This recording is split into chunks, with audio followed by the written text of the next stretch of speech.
place, you know, extremely hot day. You come out with the dog walk, I thought it was packed. Probably as crowded as it's ever been that I can remember, especially for a game of that nature. So I appreciate the fan base coming out. Thought they stayed into the game, at least through the first half. And then our players played hard in spurts. Thought there were a lot of young guys that had a lot of jitters that needed to get those out. We got to grow up. We got to grow up fast because the road in front of us is not easy. We're ready to play a team I got a lot of respect for and play in a place that is extremely difficult to play in. So a lot of the lessons learned today, I think our kids will learn from. Hopefully gain a little confidence to get a little bit out of their system and get a little nerves out of the way. But certainly think that we need to improve. We've got a lot of areas we can improve in. And then I'll open it up for questions. Kirby, they had a couple of players go down in that late going. Is that something that you and Will got together to decide to make that fourth quarter 10 minutes? Yeah, we talked about it out there when his player was injured. We just opted to do that, something they're allowed to do to make it 10 instead of 15. And, he asked if it'd be all right. I said, yeah.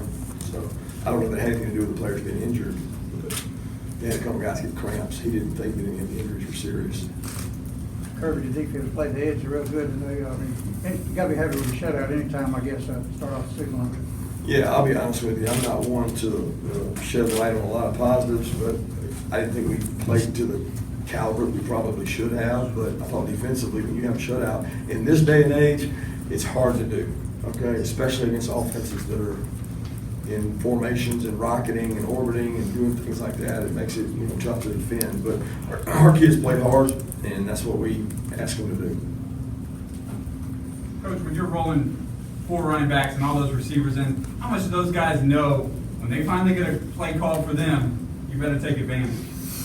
Yeah, I don't think they think about it that way. I think they think about it like, if I have an opportunity to go block and crack, I thought that Riley was physical in his blocking today. I thought that Charlie had a couple of good blocks, several guys. They look at it as, when my roll's up and they call on me to go block somebody, I better do it good or I might not be back in here. And the motivating factor is I've got to do great things without the ball, not necessarily great things with the ball. Coach, how did your team go? Sorry. With good interest, Robertson on the touch he had to finally open the first touchdown. I mean, what was kind of your thought on that? He was a guy who you had said earlier in camp was conditioned and he had to go through the whole waiver process. So, what were your thoughts on his opportunity there? I was happy for him. I thought his first touch to be a touchdown was incredible. It's awesome for a kid that's been all over the country, and he'll tell you he should have came here the first time. So he's here now, and that was his first touch. So I'm happy for him, but he's not in the condition that he should be in. He'll tell you that. And he ran out of gas on that run. So in the SEC, that might not have been a touchdown. So we want to encourage him to keep getting in shape so that he can turn that into a touchdown. We'll play an SEC opponent. How did your team get better today? I think just the experience, the atmosphere. I hope that we can grow and learn from the mistakes because you get to coach off the first take. There's a lot of things that we can improve on, and a lot of it starts with tackling and blocking and getting more movement. We'll play better teams. Let's all be honest. We're going to play teams that have more talent. So we've got to be able to execute at a higher clip and not have some of those games were 2 and 3 yards that might be lost yardage plays against somebody else. We can't have those negative plays offensively, and then defensively we're soft on a couple runs where they got 4 or 5 yards. We can't do that. We can't live in second and mediums and second shorts in our conference. So I think the biggest thing we'll get out of today is experience, because we had a lot of players play today that didn't have experience that gained experience. Coach, you mentioned the quarterback situation would be fluid. Can you just talk about what went through, how you substitute, what went through your mind doing it? Yeah, we learned last year, guys, that the quarterback situation could change with an injury, so we want to be prepared. No difference than last year with Jacob and Jake. We've been the same plan with Jake. If we got a lead or a comfortable lead that we felt comfortable with, that we could play and get experience for Justin and other players. And we'll continue to evaluate it that way. I think that you guys make a lot bigger deal out of it than it is. I think we've got 2 good quarterbacks. And I think both of them got better today. And the way they get better is by playing. So we'll make those decisions based on every game. Coach, how did you let Trez and D'Angelo Gibbs know that they'd be playing today? I never really had to talk to Trez or D'Angelo Gibbs about that. I mean, that was handled in the past, so we didn't have a monumental occasion or anything. We just communicate who's up and rotate guys. And those guys have served their discipline and served their punishment prior to this. Do you foresee a rotation continuing, or would you like to get more settled in your front seven? Continuing rotating the O-line. what are we talking about? Linebackers, interior, inside linebacker? Oh, yeah, we're gonna have to rotate. I mean, we can't play two linebackers, guys. Football's a tough, physical game, especially when it's hot. So, I mean, we had to sub Roquan last year, and he was a top 8 pick. So, I mean, we're gonna have to play players, especially in tough places to play when it's in the afternoon and it's hot. So we're gonna create depth. We'll play the best players, that's always what it's gonna boil down to. We also have to be well-conditioned. I know with the rules being what they are, you guys probably worked some on the whole targeting thing, whatever. What were your thoughts on James's penalty there? Yeah, just a poor decision. I mean, the kid's playing tough, a lot of effort. We were subbing out. You know, Miko was in that spot. We took Miko out late in the game. We were giving James one of his first punt reps. He didn't see the fair catch, so it wasn't like he was intent to harm. I never saw the fair catch myself either. It was really early, so I didn't think he fair caught it. But whether he fair catches that ball or not, we teach you to break down and never lead with the head. And, you know, he doesn't tackle every day for a living. We've put him in tackling drills because we have to put those guys in tackling drills on special teams. But just not a good decision, kind of a rookie mistake, and it's really unfortunate because he's a really good player, and he'll be missed the first half of next week. Can you talk about Channing Tindall and his progression since he's gotten on campus to this point, what you've seen out of him? Channing's an extremely athletic young man. He's trying to comprehend and learn a lot of the things we're doing defensively, but he can run, and he's tough, and he's a great kid. He's really positive. I thought he played well on the special teams. I got to see him play. He didn't get to play a lot of linebacker until the second half, but we got to get him ready to play because he has a quality that some of our other guys don't have, which is really fast.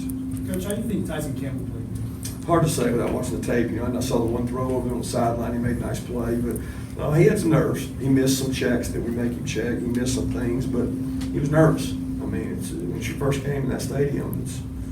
It's nerve-wracking. I think he'll gain some confidence, and that's what we wanted him to do today. Kirby, I think you had 3 true freshman offensive linemen in the third quarter in the game. Do you think, in tighter games that you'll be relying on those guys, or how can you be?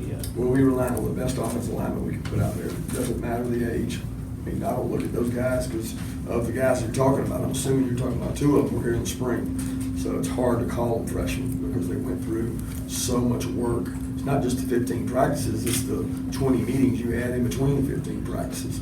So those kids are growing, they're maturing. We need them to grow up, and if they're the best players, they'll play. You had some positive things to say about Tyson during camp.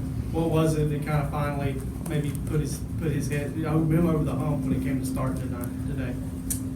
I think just a gut instinct that he's the next best guy. I mean, he's athletic, fast, strong, had good ball skills. I mean, at some point you got to make a decision on who you want to grow and go play with. You know, Stokes came in and played a lot of snaps for Bake. And I thought Stokes played well, but we just feel like Tyson was the best guy to go with at this point. Were you able to see much? Justin Fields, your thoughts about him? How Justin did?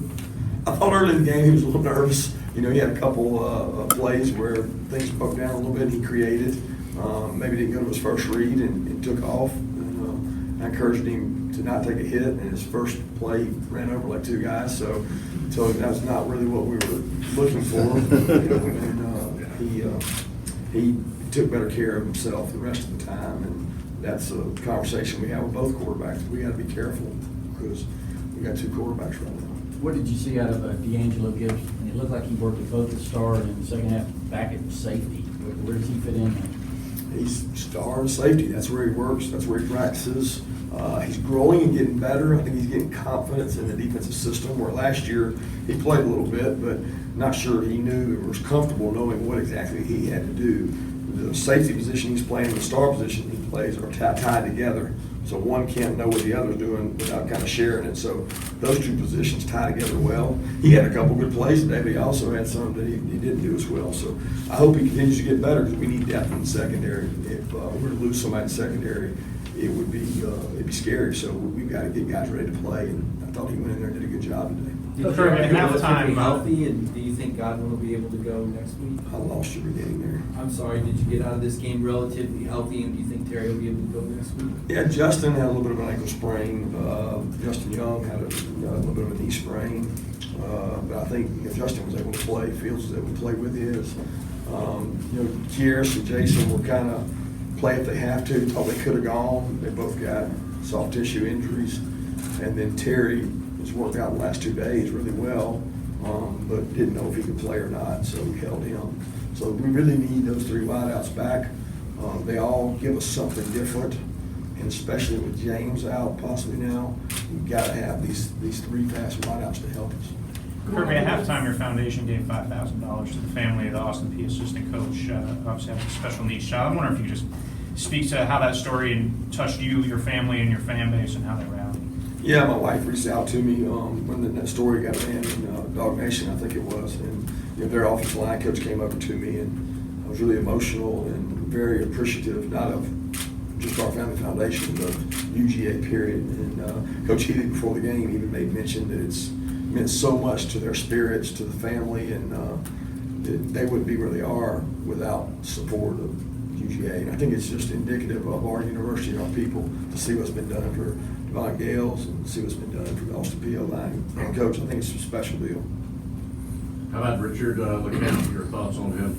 There wasn't, didn't see that there was a lot there. A couple checks he might have missed, but he was very confident in walkthroughs. I really thought he carried himself well. And I told him that he's been built up for this moment for 2 years, and the reason we've been really hard on him is so that it's easy in the game. And I thought he keyed things well. Didn't get challenged a lot, so the verdict's still out as far as our pass defense on secondary. We didn't get challenged. I mean, they didn't try to throw it much. Coach, as far as the ability to get the K-Mays and Justin Schaefer on the field, extra blockers, how long has that, you've been working on that? How effective do you think that could be moving forward? Well, I think it depends on how every defense plays it. Every defense is going to have a different mechanism, different checks. Everybody will play different. So when you go big, they got to go big. Find out how they're going to play it. And nothing says we got to run it. And they're big guys and they're physical, and we didn't get a lot out of this game. So maybe we shouldn't have done it. Just the third matchup between you and Will, is it any easier or harder going up against somebody that you've known for such a long time, the third time or fourth time, etc.? Yeah, it's never easy with Will because I got a lot of respect for him as a coach and a person, and our careers have paralleled a lot, and I think he does a tremendous job. I just got a lot of respect for the way he coaches and the way their team plays. So it's not easy, but it's not about he and I either. It's about his players. Coach, how was your game day experience out of your new facility and all that? Well, it was a lot cooler and a lot roomier. I mean, we're able to flex and stretch and do a lot of things that we weren't able to do. I did get a little confused there at the end of the half. I was ready to go the other way before I realized why was everybody going the other way. It's nice in there. It's a first-class facility, and I think the biggest benefit is if you guys ever let me get out of here, I get to go over and see our 200 recruits. So let's speed it up. Last question. Kirby, in real time, was there anything you mind mentioning about what kind of, you had some frustrations with today? Is there anything specific you feel like you guys didn't do up to snuff?